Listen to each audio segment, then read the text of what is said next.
Abra sua Bíblia em Marcos capítulo 11, a partir do versículo 27.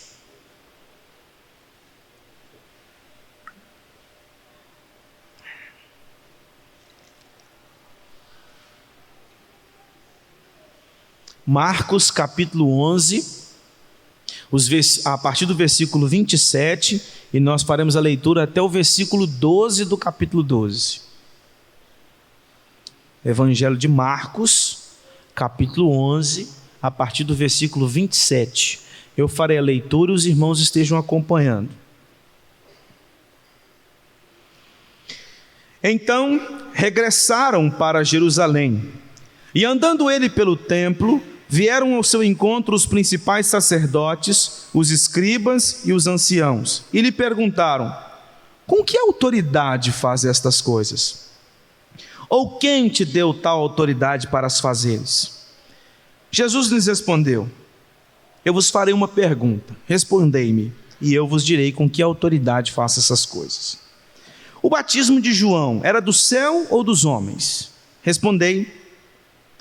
E eles discorriam entre si: se dissermos do céu, dirá, então por que não acreditastes nele?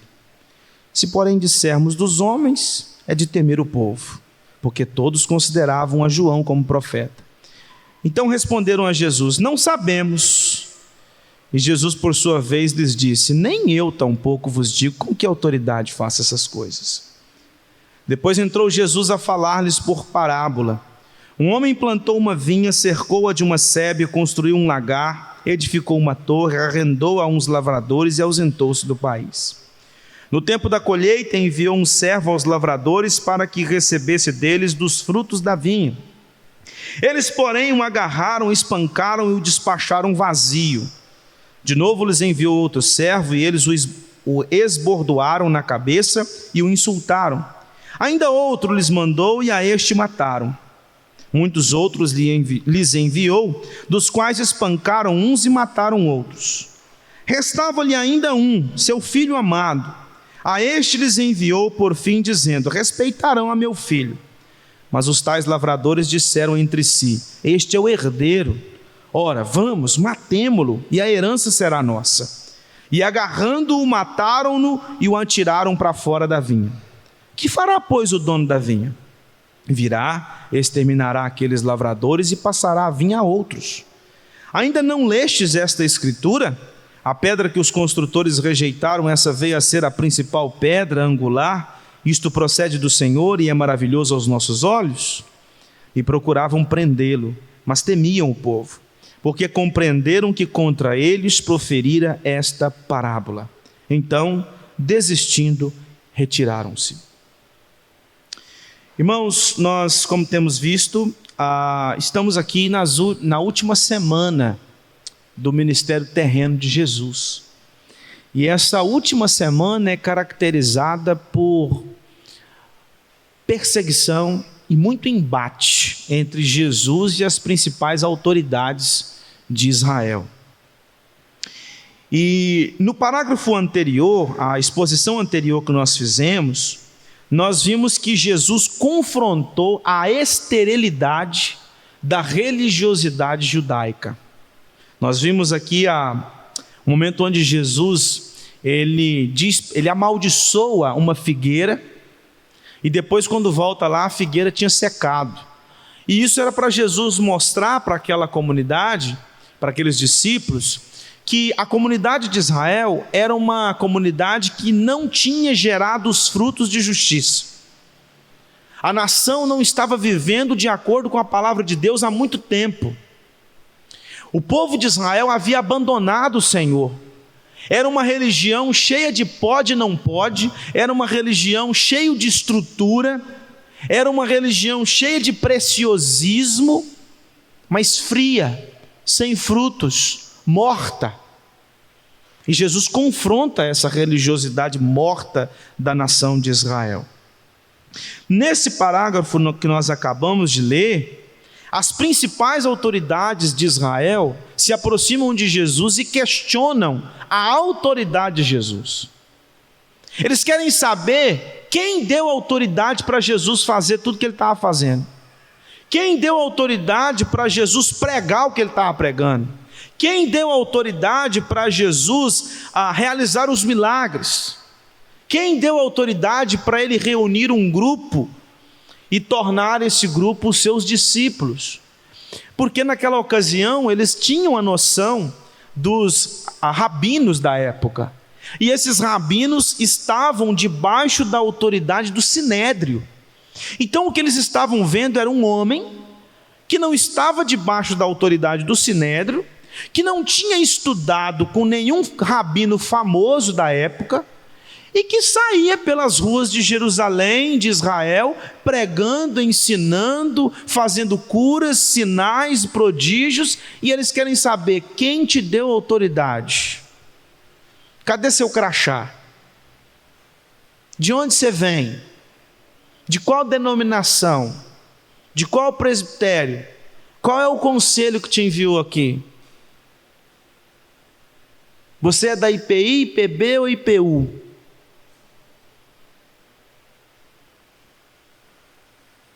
Então eles estavam querendo saber quem tinha dado autoridade. E aí Jesus confronta esses homens. Ele diz para eles assim: eu vou falar com qual autoridade, mas primeiro vocês têm que me falar a respeito do batismo de João. Os homens ficam temerosos diante da pergunta de Jesus, sem saber o que fazer, e logo depois Jesus apresenta uma parábola, mostrando de novo a maldade de Israel, a hipocrisia daquele povo,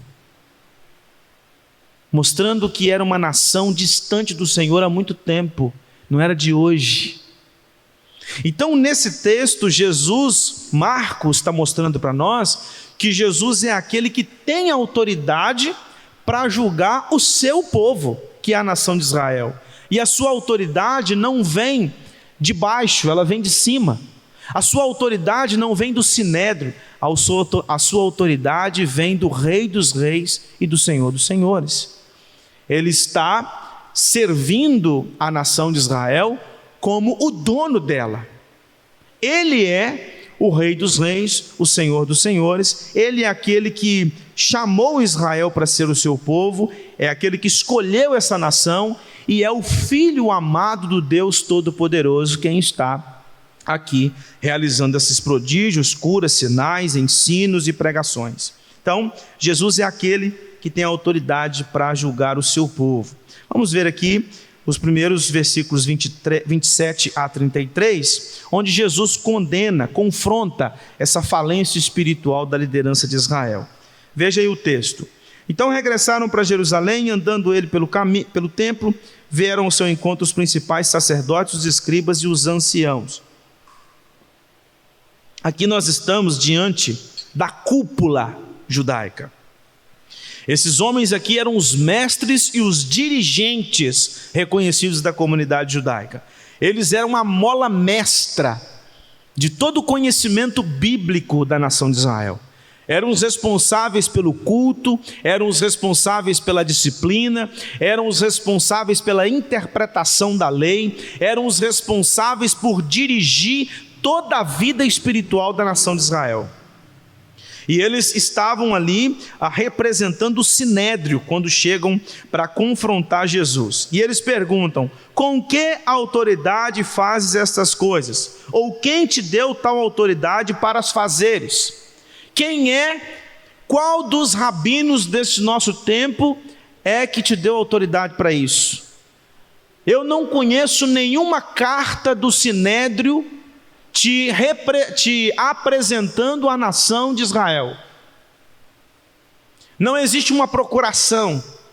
Então eu estou querendo saber aqui quem é que te mandou aqui. É interessante que os sacerdotes, escribas e anciãos, eles não estavam interessados na mensagem de Jesus. Eles queriam saber de onde ele veio, a sua autoridade. Eles não estavam ali questionando o conteúdo da pregação, o conteúdo do ensino. Eles queriam saber de onde ele vem, qual é a estrutura, qual a estrutura o enviou ali. Perceba a frieza daqueles homens, preocupados com essa estrutura judaica. E se Jesus não estava debaixo da estrutura judaica, a sua mensagem não deveria ser ouvida. Aí o versículo 29 diz que Jesus então virou para eles e falou assim: eu vou fazer uma pergunta e vocês me respondam. Se vocês me responderem, eu digo com que autoridade eu faço essas coisas. O batismo de João era do céu ou era dos homens? Nesse momento, Jesus coloca os fariseus, os escribas, sacerdotes e anciãos contra a parede. Eles ficaram numa famosa sinuca de bico. E agora? Se a gente responde para ele que o batismo de João era do céu, ele vai dizer assim: então por que vocês não batizaram? Vocês que são os doutores da lei, vocês que são os exemplos de piedade na comunidade de Israel, por que vocês então não se batizaram? Aí eles ficam: mas se a gente fala que o batismo era dos homens, ou seja, não era do alto, o povo vai nos questionar, porque o povo considerava João Batista um profeta. Nós vamos sair daqui linchados, o povo vai nos apertar, a gente vai ter problema. Então, por um lado, tinha o medo do povo, ou seja, o medo de sofrer as consequências das suas ações, da resposta. Por outro lado, tinha a reputação em jogo, porque eles ficariam em maus lençóis, tanto numa resposta ou em outra. Eles então falam para Jesus assim: a gente não sabe. Qual que é a resposta de Jesus? Então eu também não vou falar. A primeira aplicação que eu já tiro desse texto aqui, irmãos, é o seguinte: você já parou para pensar o quanto que a gente discute com gente besta?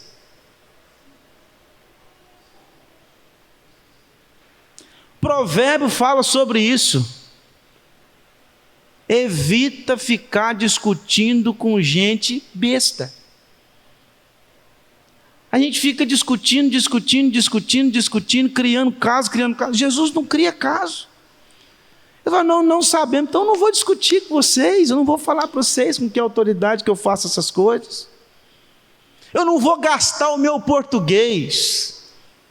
No caso aqui era o aramaico, né? Eu não vou gastar o meu aramaico com vocês. Então, irmãos, aprenda isso. Aprenda com Jesus e aprenda com Provérbios. Não gaste tempo com quem não está disposto a ouvir e a aprender. Não fique jogando fora o seu português. Você só vai sair estressado, indignado, nervoso. A pessoa vai te tirar do sério. Ela não vai mudar a maneira de pensar.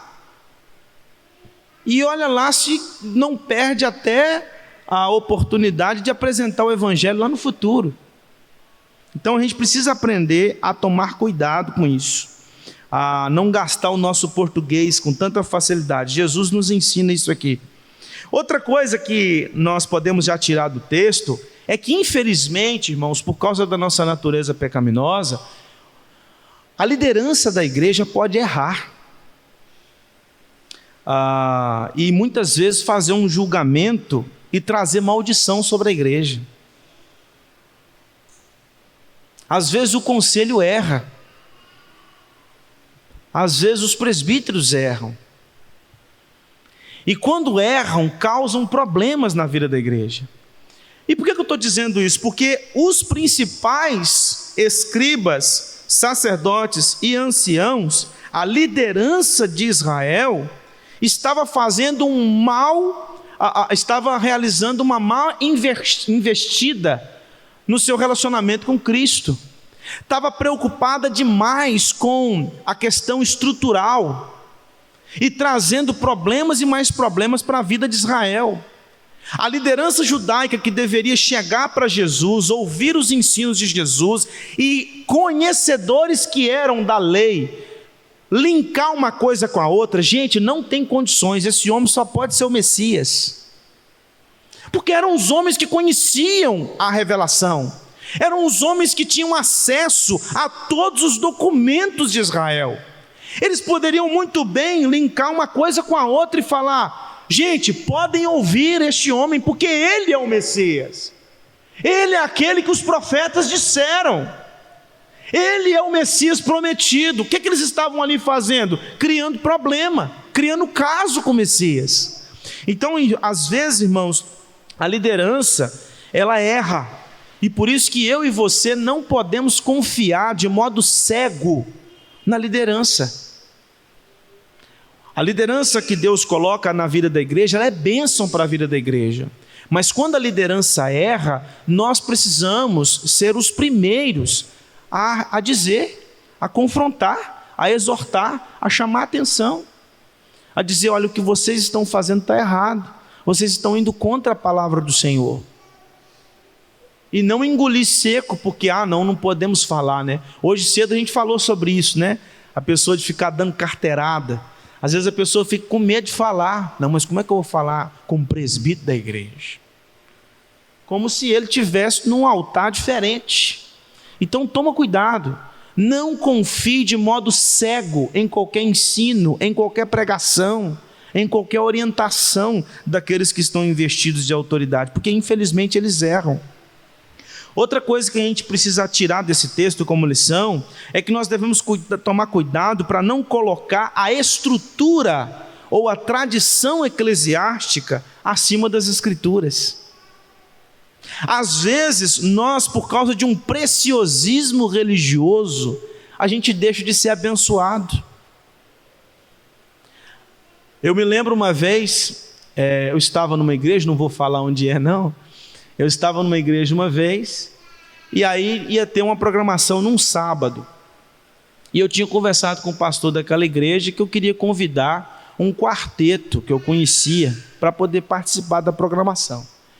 Ele me liberou para convidar aqueles irmãos. Eu fui, entrei em contato com eles, pessoas que eu já conhecia há um tempo, e convidei eles, eles foram, participaram da programação, e depois do culto nós saímos para lanchar.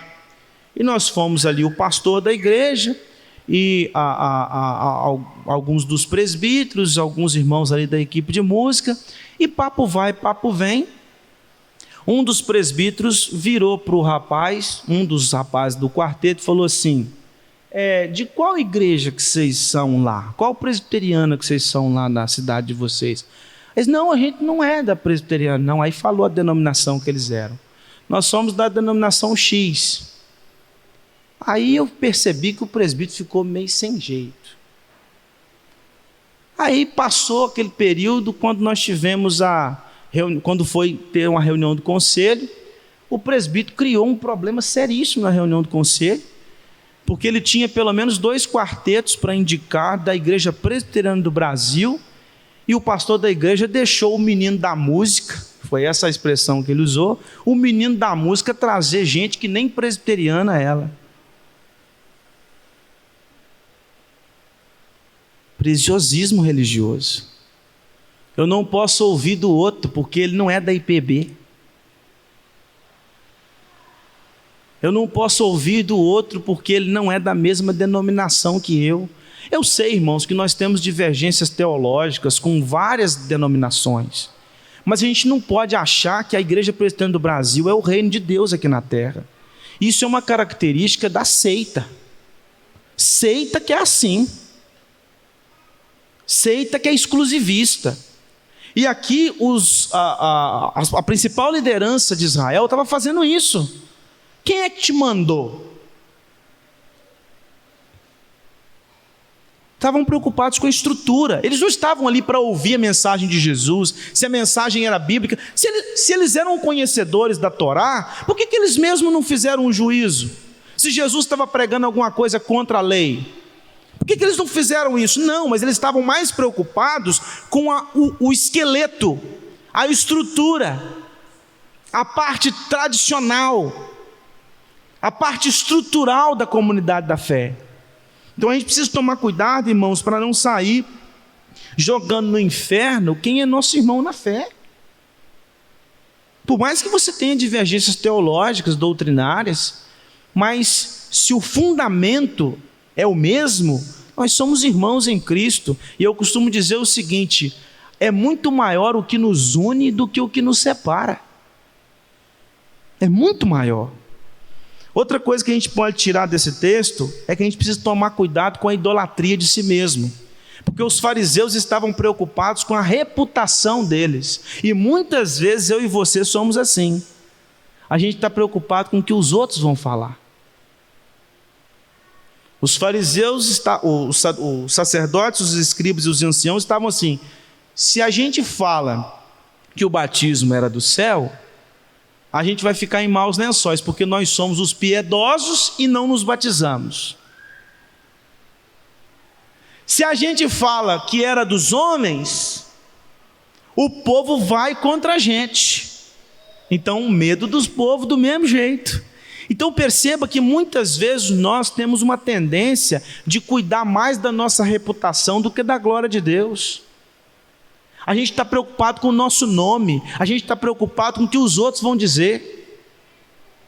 A gente está certo, nós temos as convicções certas, nós servimos o Deus Todo-Poderoso, nós temos noção de que essa jornada cristã é a jornada que Deus revelou na sua palavra, mas a gente tem medo de se posicionar, por causa da nossa reputação. O que eles vão falar a meu respeito? Eu vou perder amigos, eu vou perder colegas, eu vou perder familiares. Tem gente que não vai mais querer conversar comigo por causa do meu posicionamento. E às vezes nós tememos porque a gente quer se passar como piedoso. E se a gente deixa de fazer, ou deixa de falar, ou deixa de agir de uma forma, a gente não vai ser mais visto como piedoso.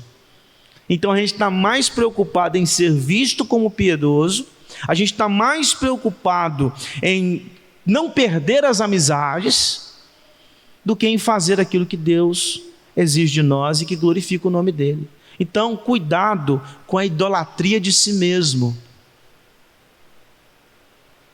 Cuidado para que você não cuide mais da sua reputação do que do nome de Cristo.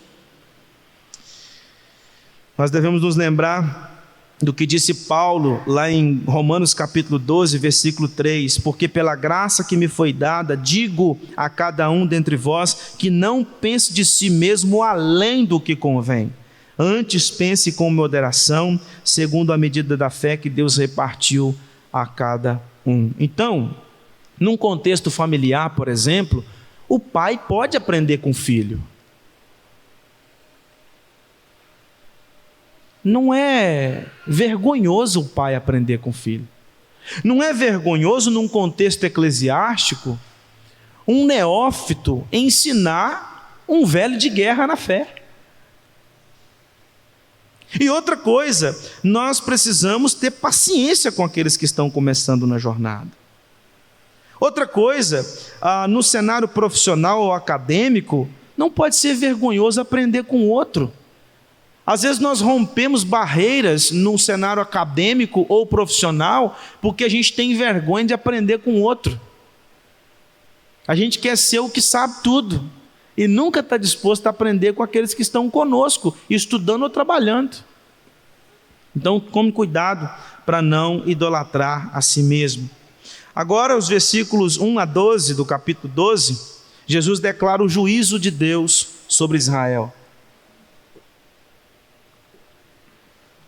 Depois entrou Jesus a falar-lhes por parábola.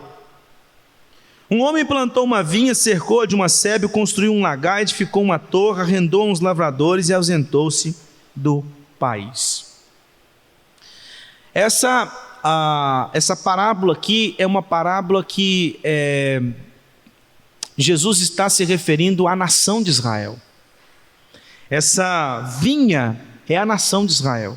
Aqui um homem, ele plantou essa vinha, ele cercou ela todinha, colocou um lagar, que é o lugar de pisar as uvas para fazer o vinho, edificou uma torre para poder colocar vigia ali e arrendou-a aos lavradores, que principalmente aqui as autoridades de Israel, e ausentou-se do país. Ou seja, ele está se referindo à nação de Israel. Olha o que disse Isaías no capítulo 5, versículo 1 e 2. Agora cantarei ao meu amado o cântico do meu amado a respeito da sua vinha.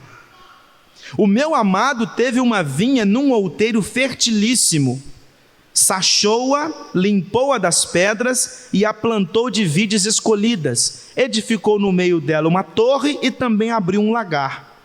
Ele esperava que desse uvas boas, mas deu uvas bravas. Olha só, Jesus fez uma parábola fundamentada em Isaías capítulo 5, versículo 1 e 2, que era uma profecia de Deus contra Israel. Vocês foram plantados para dar frutos bons, mas vocês têm dado frutos maus. Uvas bravas, que o texto de Isaías afirma.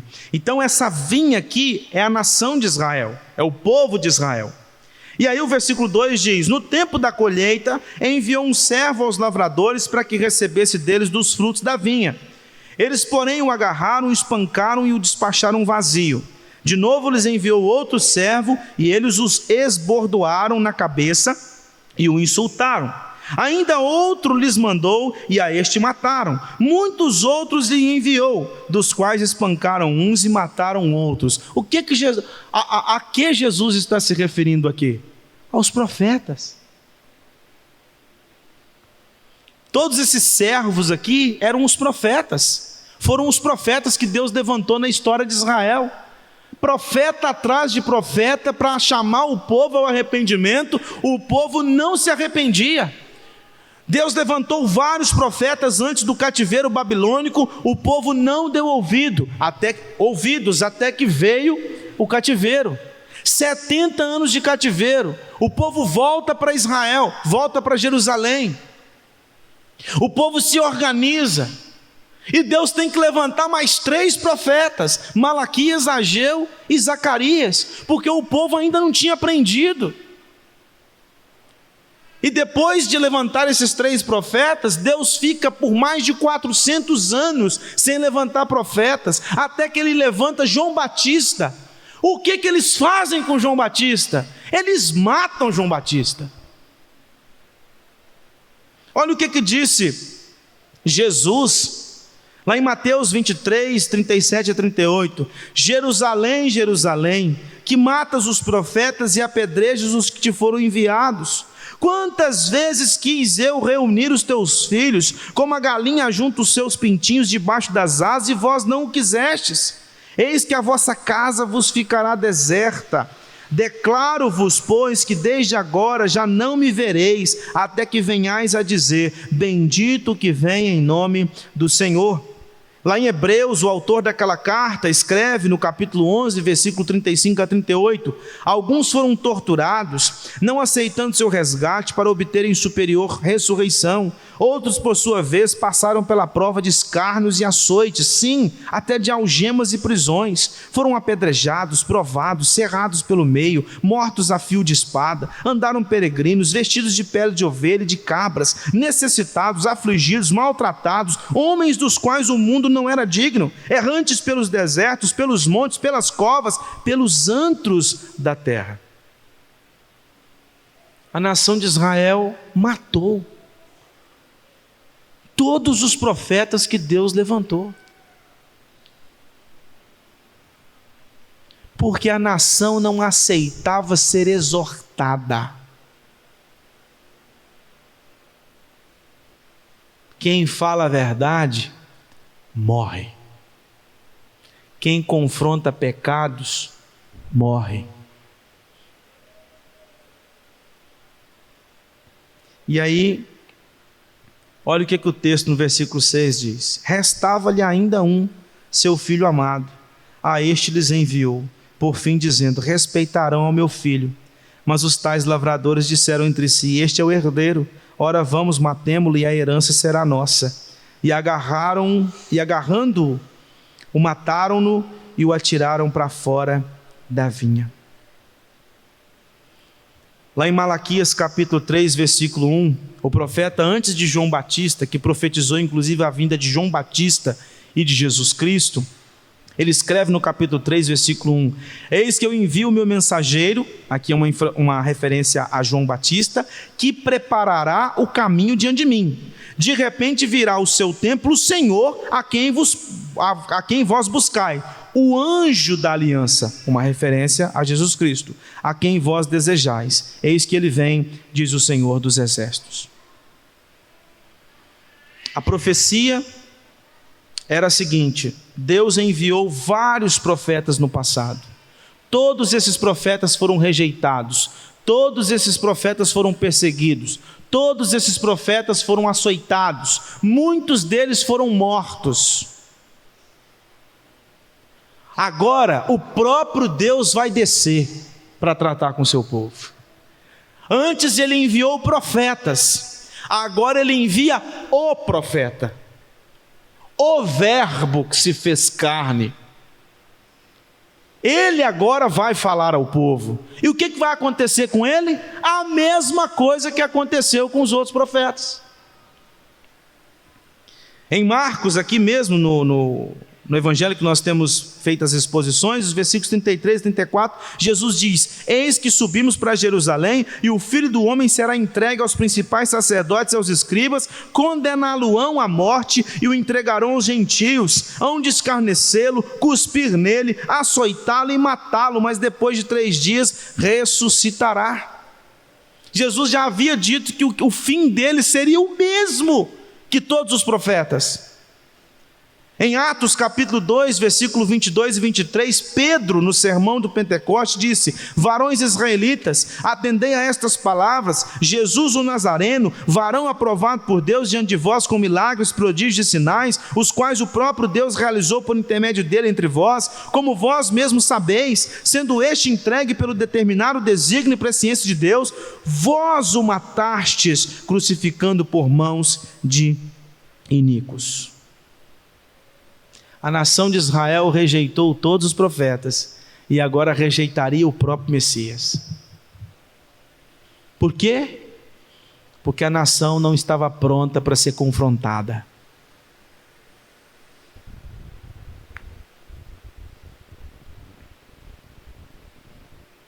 Olha o que diz o versículo 9: que fará, pois, o dono da vinha? Virá, exterminará aqueles lavradores e passará a vinha a outros. Ainda não lestes essa escritura? A pedra que os construtores rejeitaram, essa veio a ser a principal pedra angular. Isto procede do Senhor e é maravilhoso aos nossos olhos. Aqui é uma promessa da rejeição da nação de Israel. Eu falei, eu chamei atenção. Eu puxei a orelha de vocês por muitos e muitos anos, até enviar o Messias, e vocês fizeram a mesma coisa com o Messias. Agora essa vinha vai ser passada para outros. É interessante porque antes da morte e ressurreição de Jesus, os ensinos e a pregação de Jesus foram direcionados aos judeus. Ele sempre procurou pregar para os judeus, tanto que quando ele se encontra com aquela mulher cirofenícia, ele fala assim: que tem eu contigo, mulher? E ele quer sair fora dela, ela sai atrás dele: não, tem misericórdia de mim.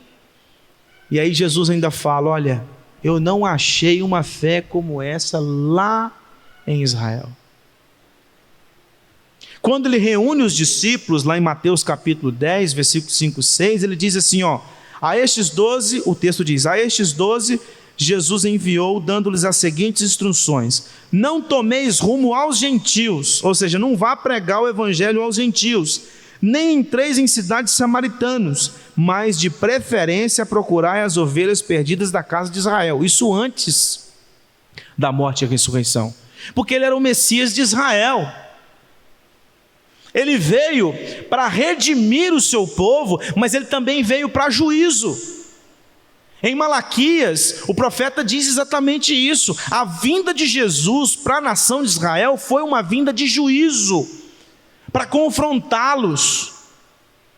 E nesse confronto, uns seriam redimidos, mas a nação seria extirpada por causa da sua rejeição.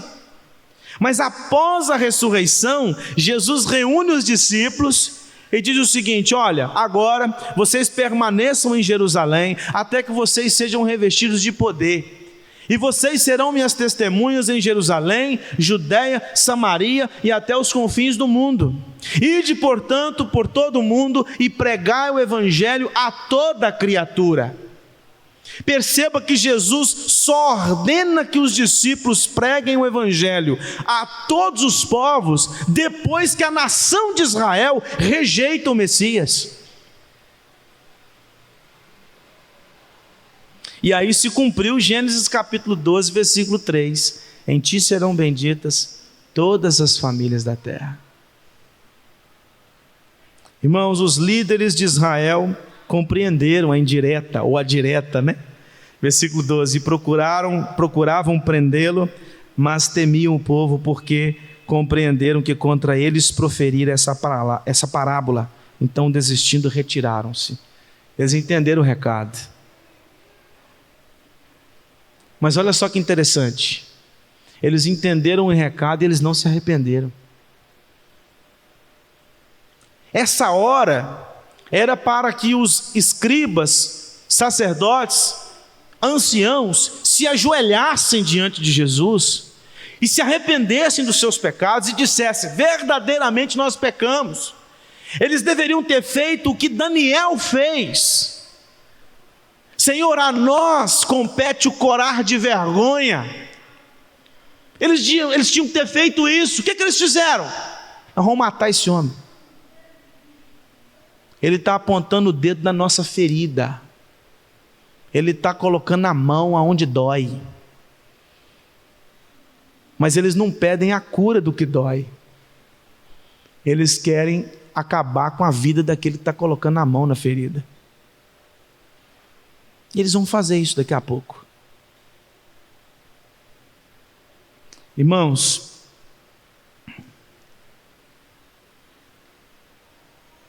a nação de Israel, nós vimos aí ontem esses ataques, e quando aconteceu os ataques da Palestina, eu entendo, eu respeito aqueles que pensam diferente, mas o pensamento reformado, na sua grande maioria, entende que quando Israel rejeitou o Messias, a nação de Israel, não estou dizendo os judeus, a nação de Israel deixou de ser uma nação exclusiva de Deus.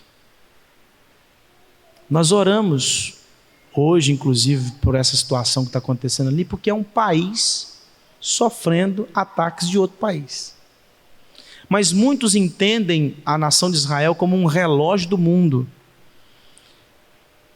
Porque aqueles que entendem assim, estão assim, na ânsia que a qualquer momento Jesus vai voltar. Capaz de não dormir essa noite, para poder ver. Porque tudo aquilo que acontece com Israel, o pessoal já começa... Podem acabar com os Estados Unidos, com a França, com a Alemanha, que não tem problema nenhum. Mas mexeu com Israel, o povo já começa: ah, meu Deus do céu. Mexeu com Israel, Jesus está voltando. Eu sei que Jesus vai voltar, mas o entendimento reformado, na sua grande maioria, entende que a nação de Israel rejeitou o Messias. E Jesus está falando aqui, agora passou para outros. Tanto que hoje no mundo a igreja é majoritariamente gentílica. Nós temos uma porcentagem de judeus, mas essa é uma porcentagem mínima diante da quantidade de gente pelo mundo afora que serve a Cristo Jesus e não é judeu, é gentil. A igreja de Cristo, ela é grande na América do Sul, ela é grande na América do Norte, ela é grande, em certa forma, na Europa, na Ásia, mas a igreja de Cristo não é grande entre os judeus. Os judeus estão até hoje esperando a vida do Messias, que eles rejeitaram.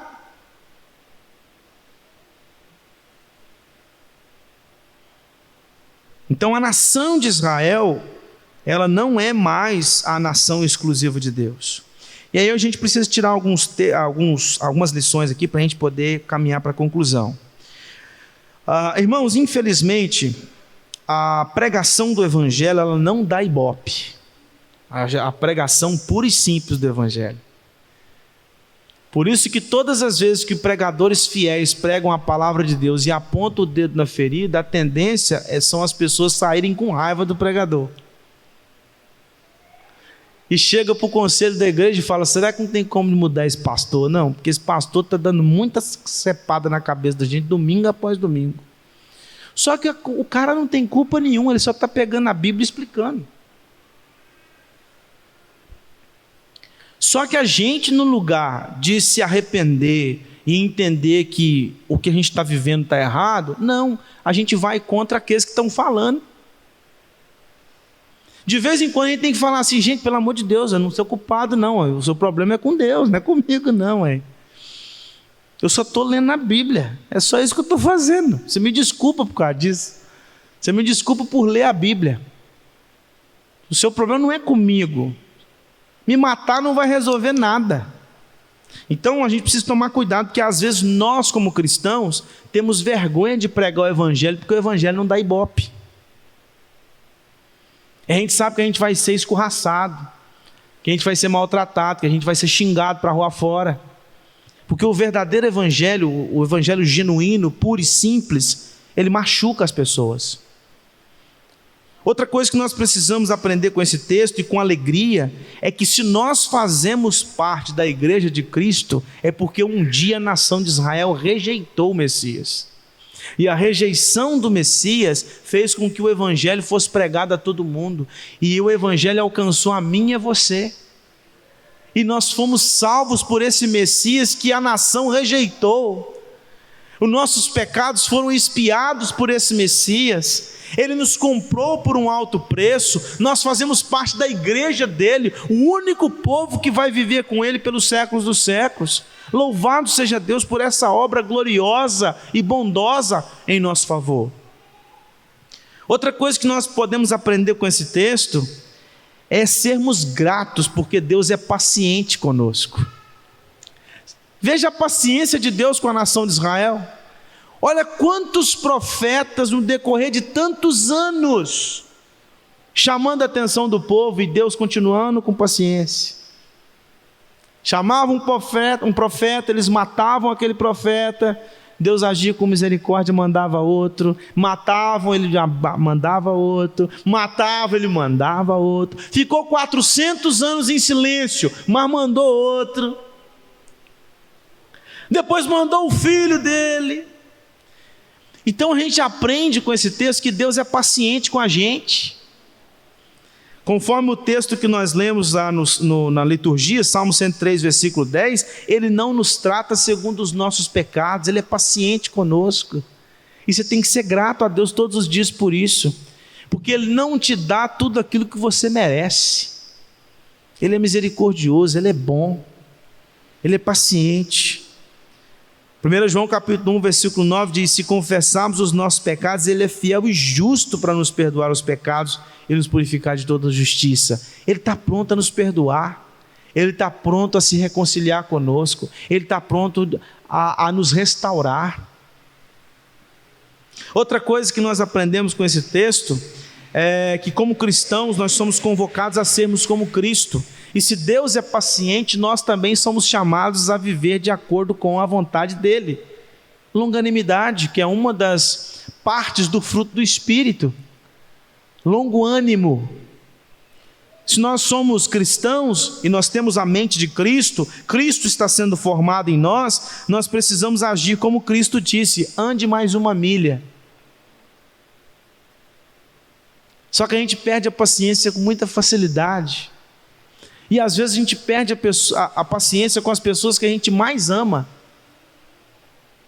Eu acho que eu já citei isso aqui, mas se eu citei, vocês me perdoam, porque a minha cabeça não é boa para lembrar.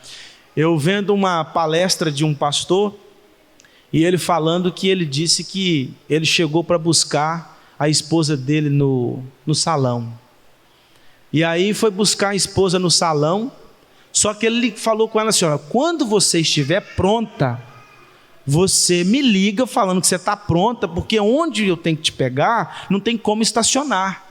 Eu vou parar o carro, colocar no pisca-alerta, você vem, entra no carro e vamos embora. Ela foi, pegou, mandou mensagem falando que estava pronta. Ele chega lá, buzina, ela lá de dentro faz um sinal para ele esperar. Aí ele já começou a ficar irado. Já começou a ficar irado, e carro começou a passar buzinando, porque estava no meio da rua. E aí ele já começou a ensaiar a briga que ele ia arrumar com ela quando ela chegasse.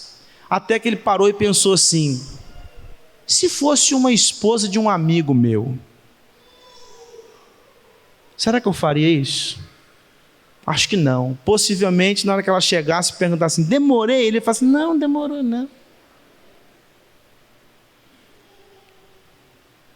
A gente tem menos paciência com as pessoas que a gente mais ama. Às vezes a gente tem paciência com os outros de fora, mas não tem paciência com os de dentro. E a gente tem que aprender com Cristo a sermos pacientes, a buscarmos essa mansidão de Cristo e vivermos isso como Deus revela na nação de Israel. E por fim, para concluir, muitos acabam não mudando depois da exortação do Senhor. E talvez você é um desses. Assim como os escribas, os fariseus e os anciãos, assim como a nação de Israel no decorrer dos séculos, que foi exortada a mudar e nunca mudou. Talvez você já ouviu sermão em cima de sermão de vários pastores. Talvez você já enjoou de ouvir as pregações do reverendo Isaías aqui quando pastoreava. Você já enjoou de ouvir as pregações do Iranildo quando aqui esteve, dos outros pastores que aqui passaram, as minhas, e você ainda não entendeu ou ainda está lutando como Paulo lá, né? Lutando contra os aguilhões. Se o pecado foi confrontado e você se enquadra nisso, você tem que se arrepender. Você tem que buscar Cristo para te salvar. Você tem que reconhecer que Ele tem que te tratar. Não dá para continuar com esse coração duro, enquanto o profeta em cima de profeta é chamado para pregar o evangelho e você continua duro. Será que você vai continuar duro assim até quando? Será que você vai continuar assentado na sua personalidade até quando? Quando você deveria mudar, quando você deveria buscar a Cristo Jesus, reconhecer o seu pecado, se humilhar diante dele e pedir para que ele te transforme. Então não permita que mais um sermão passe despercebido, mas olhe para a sua vida e veja as coisas que precisam ser mudadas à luz da palavra de Deus.